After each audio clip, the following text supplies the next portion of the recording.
Qui sul leggio ci sono i libri che rappresentano l'attività che ho svolto non soltanto per il Centro Studi Piemontesi, Accademia Studi Piemontesi,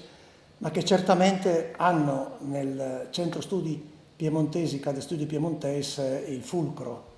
Per me il Centro Studi è sempre stata e ho sempre considerato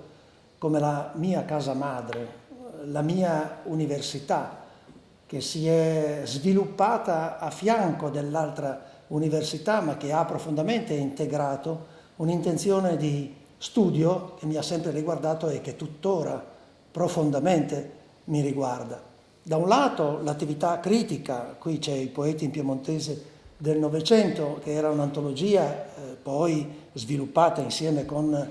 la dottoressa Albina Malerba, che ci era stata commissionata, diciamolo pure, da Renzo Gandolfo, il vicepresidente del Centro Studi Piemontesi, che è stato sicuramente per noi un maestro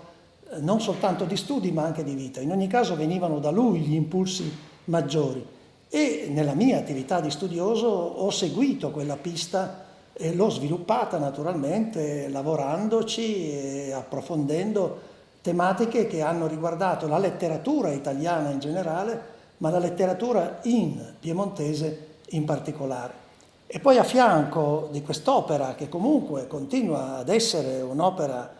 fondamentale, e questo sia detto senza nessunissima presunzione, ci sono i due testi che rappresentano la mia attività,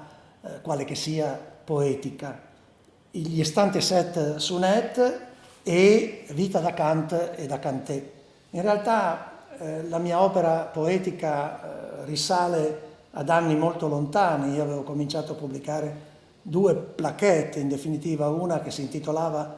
e che si intitola In punto di svolta e un'altra che si intitola Fin amor, ma in realtà questa attività poetica era rimasta molto marginale e anche un po' bloccata dall'attività più propriamente critica. E poi è successo qualcosa di strano che non saprei assolutamente interamente spiegare.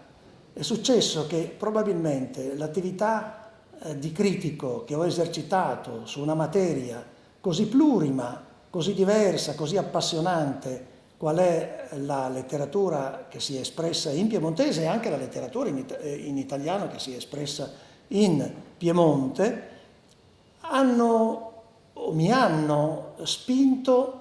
a dare voce a qualcosa che mi urgeva, che mi appartiene e che chiedeva di esistere, chiedeva di emergere. E quindi mi sono ritrovato a scrivere quasi inconsapevolmente, devo dirlo, senza enfasi,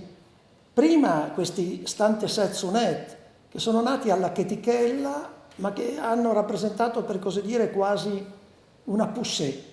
un desiderio enorme di esprimermi in poesia e in piemontese, perché ho trovato immediatamente una confidenza con il piemontese e con la materia che mi premeva di esprimere spontanea, ma ad un tempo fortissimamente direi, congiunta. E quindi mi sono ritrovato un linguaggio che sicuramente viene dall'esercizio critico e quindi dal fatto che ho letto i poeti in piemontese e ho letto naturalmente i fondamentali poeti in piemontese. Vorrei fare almeno 2 o 3 nomi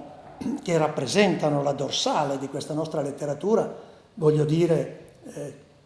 Nino Costa, voglio dire Pinin Pacot, voglio dire Luigi Olivero, ma fino ad arrivare a Tavo Burat, fino ad arrivare a Barbatoni Budrie. Ecco, poeti che hanno articolato la poesia in piemontese sia nella direzione più popolare, se posso esprimermi così, sia nella direzione più squisita, nel caso ad esempio di Pinin Pacot. Ebbene, con questa ricchezza io ho cercato, ma non potrei nemmeno dire che abbia cercato con spirito razionale, in qualche maniera sono stato cercato da un linguaggio che avevo studiato e che in qualche modo mi sono ritrovato ad esprimere attraverso la gabbia del sonetto. E quindi ho scritto questi Stante Set Sunet quasi d'impeto, cercando soprattutto una condizione di riflessione sulla vita anche di quella più quieta o anche più difficile che si esprime nella quotidianità. Questo è stato ciò che mi ha mosso. Dopodiché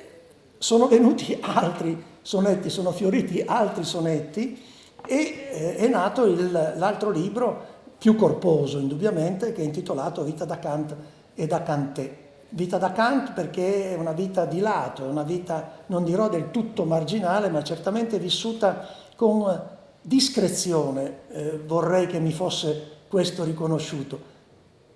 essendo presenti alle cose, ma nello stesso tempo anche vivendole un poco con quella che Cesare Cases ha usato per una condizione letteraria di tipo diverso, per Italo Calvino in particolare, come pathos della distanza, cioè essere distanti dalle cose per capirle meglio e per meglio incorporarle. Io direi che questa vita da Kant e anche da Kanté, appunto da cantare, non dirò con l'ottimismo stupido di chi pensa che tutte le cose debbano sempre andare bene, ma con un ottimismo di base che sarà pur relativo e necessariamente relativo, ma che in qualche modo vuole fare sì che la poesia si coniughi insieme con i valori della vita. E questo è stato ciò che mi ha spinto a scrivere i 369 sonetti, compresi per la verità gli altri 77 che sono stati pubblicati prima, e che mi ha messo nella condizione di pubblicare questo libro di cui non voglio apparire appunto un poco stupidamente autoelogiativo, di cui sono molto orgoglioso, ma orgoglioso soprattutto perché questi libri sono stati accolti dal Centro Studi Piemontesi, in particolare dal Binama Lerba, con grande e immediato entusiasmo. Dopodiché poi la cosa è proceduta ancora oltre e ho poi pubblicato ancora 2 libri presso le edizioni Interlinea di Novara, uno che è intitolato Pitture Parulà, perché è il tentativo di crearmi la mia pinacoteca e quindi i quadri che mi sono apparsi e che mi sono sempre parsi degni di essere particolarmente considerati, che ho messo naturalmente in poesia. Ecco perché Pitture Parulà, perché ho cercato di mettere in parola i quadri che mi hanno nella vita più interessato, non tutti, ma certamente una buona parte di quelli. E poi, ultima creatura, questo